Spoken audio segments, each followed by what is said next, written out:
El Pleno del Senado aprobó por mayoría eliminar 13 fideicomisos al Poder Judicial de la Federación. Este hecho inédito podría generar mayor rezago en la resolución de procesos pendientes en zonas como Baja California, además que la intromisión del Poder Ejecutivo sobre el Judicial es un tema que preocupa a especialistas en el tema.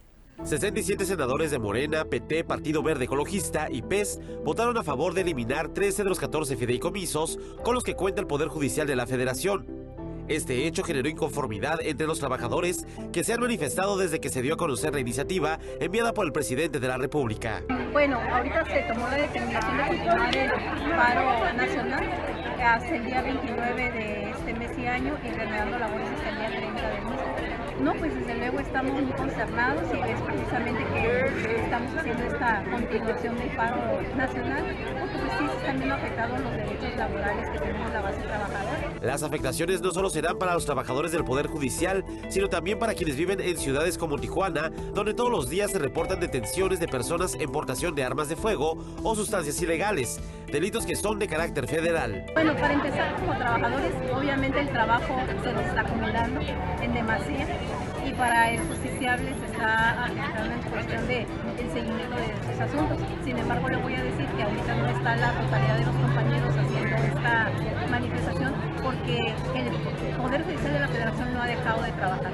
Trabaja en lo que son los asuntos urgentes considerados como tal por la Constitución y por nuestra ley de amparo. No se ha dejado de realizar en cuanto a asuntos urgentes que marca la ley. Especialistas en el tema opinaron que uno de los efectos de la aprobación del decreto que elimina los 13 fideicomisos podría generar el cierre de juzgados y un rezago en casos. Definitivamente es desafortunada la reforma que se está haciendo con la extinción de 13 fideicomisos, no solo porque afectan a los trabajadores del Poder Judicial, sino porque el impacto en la reducción del presupuesto que van a tener, de las aportaciones que van a tener, también va a llevar al cierre de juzgados. Entonces, nadie quiere que cierren juzgados, al contrario, necesitamos más juzgados. Tijuana, que tiene una población de 3 millones de habitantes, tiene un número de juzgados federales muy reducido y nadie quiere que lo cierren, todos queremos que haya más. Entonces, si lo cierran juzgados, pues la carga de ellos va a ser excesiva. Si hoy por hoy materialmente es muy complicado, trabajan 16, 18 horas los del Poder Judicial de la Federación, cerrando juzgados, pues va a rebasar sus límites. Líderes sindicales del Poder Judicial se encuentran reunidos a nivel nacional para delimitar acciones en contra de lo aprobado por la mayoría de senadores. Informó para Notizona MX, redefiniendo la información, Uriel Saucedo.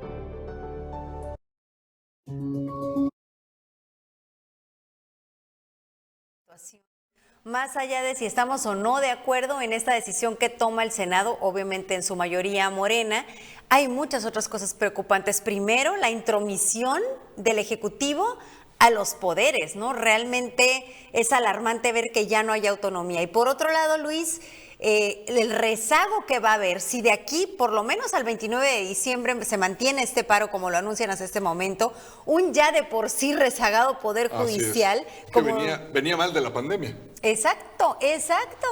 Fíjate que 2 años. Creo que aperturas muy bien este debate, el tema de que no haya una definición en qué le corresponde a qué.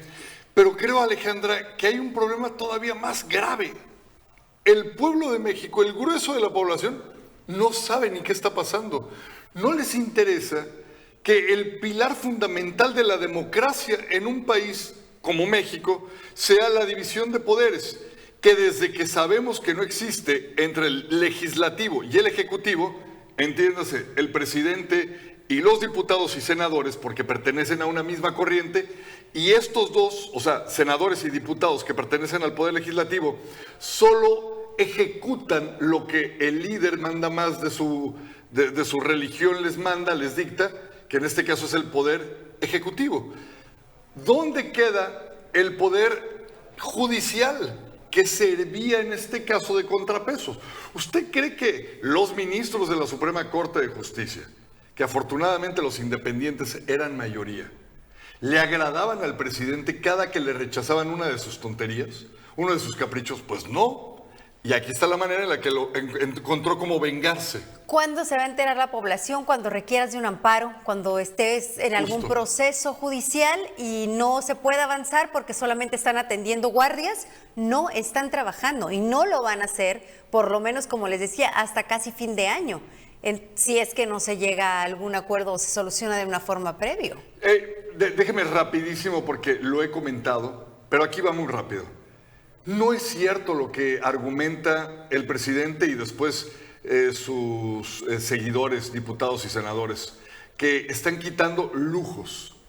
Es cierto que los ministros de la Suprema Corte y magistrados ganan muy buen dinero, y en el caso de los ministros sí tienen una serie de prestaciones que dices, bárbaro, pero no es exclusiva de ellos, Investigue, por favor, lo que hacen también los senadores, algunos secretarios, como el secretario de Gobierno, que se agarra un avión para pasear a la familia de su novia, en fin. Hay muchos dentro del poder que debería de servirle al pueblo que se lo pasan por el arco del triunfo lo de la austeridad republicana. Es cierto que debieron haber agarrado con lupa solo el tema de los lujos, o de las prestaciones que se les hacían exagerados, o del sueldo. El sueldo elevado tiene una razón, que es que nunca caigan en la tentación por temas de corrupción, de guantazos de dinero. Ese es algo que existe históricamente en México y en otros países donde les pagan muy bien a quienes toman severas decisiones para que no caigan en corrupción, en actos de corrupción. Pero todo lo demás son prestaciones que se han ganado con muchos años de ahorro que lo ponen en una vaquita y se multiplica para que tengan al final en su pensión un muy buen retiro, etcétera. Y que además se podría hacer de forma gradual, es decir, prestaciones como, y lo explicaban, ¿no? Tenemos derecho a oculista y tenemos derecho a ciertas prestaciones de salud. Si considera este austero gobierno que no lo deben de tener, son cosas que se deben de hacer de forma gradual. Se lo han ganado, como bien dice Luis, a lo largo de años de trabajo, y si se decide sería para el periodo tal, dentro de X tiempo, no de un momento a otro, generando esta incertidumbre también en los trabajadores. Y quiero ligar este tema de los fondos, de los fideicomisos, con el tema del Fonden. Ahorita que les muestre las imágenes y lo que está sucediendo en Acapulco, se van a dar cuenta del desastre mayúsculo que generó este huracán categoría 5 que azotó esta madrugada, y cómo no va a haber poder humano ni economía que de aquí a fin de año restablezca la zona hotelera de Acapulco para que las familias y todos quienes viven del turismo en Guerrero, en esa zona, puedan trabajar. Ya sin mencionar todas las comunidades aledañas que, como les decía, están incomunicadas. No tienen el Fonden, este fondo de desastres naturales.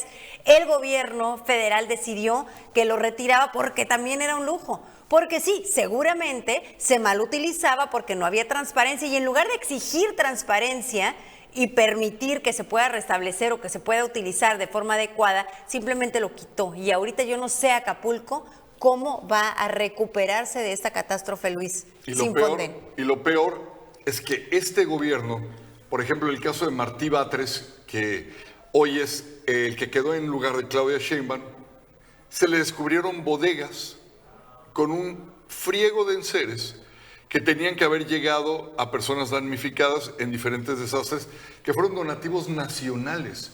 ¿Con qué ganas se queda la población de donar? Si sabemos que estos sátrapas están a nada de fregarse también hasta el... Sí, utilizarlo para campañas. Exacto. Entonces dices,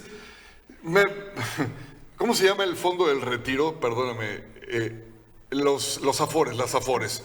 Ya hay una iniciativa para que el gobierno pueda disponer de las Afores. Ya lo están trabajando. El fondo de retiro de las pensiones del pueblo en general, ya no nada más del Poder Judicial, en general, ¿usted lo va a permitir? O sea, ya es tanta la adoración por este señor pequeño dictadorzuelo en Palacio, que ya también eso le vamos a permitir, sin levantar una pestaña, Qué Alejandra. preocupante la intromisión. A mí, más allá de lo que pueda representar el rezago, los paros y la afectación para los trabajadores, me preocupa muchísimo la intromisión y que ya no exista autonomía y que ya sea el Ejecutivo, se llame López Obrador o se llame Claudia Sheinbaum o se llame como decida finalmente el electorado, que tengan este poder y que entonces ya no exista autonomía. Es peligrosísimo, por favor, no, mire, nada más no deje de informarse, punto. No se quede con la opinión de Alejandra o de un servidor, no se quede con la de nadie, investigue. Lo que sí tiene que saber en un principio, que esto no es subjetivo, es completamente una realidad, es que la democracia que nuestro país ha gozado desde hace muchos años está en un riesgo brutal y sí va camino a una dictadura que yo le llamaría la dictadura perfecta. Sí, porque con los poderes nos referimos también al Instituto Nacional Electoral. Así es.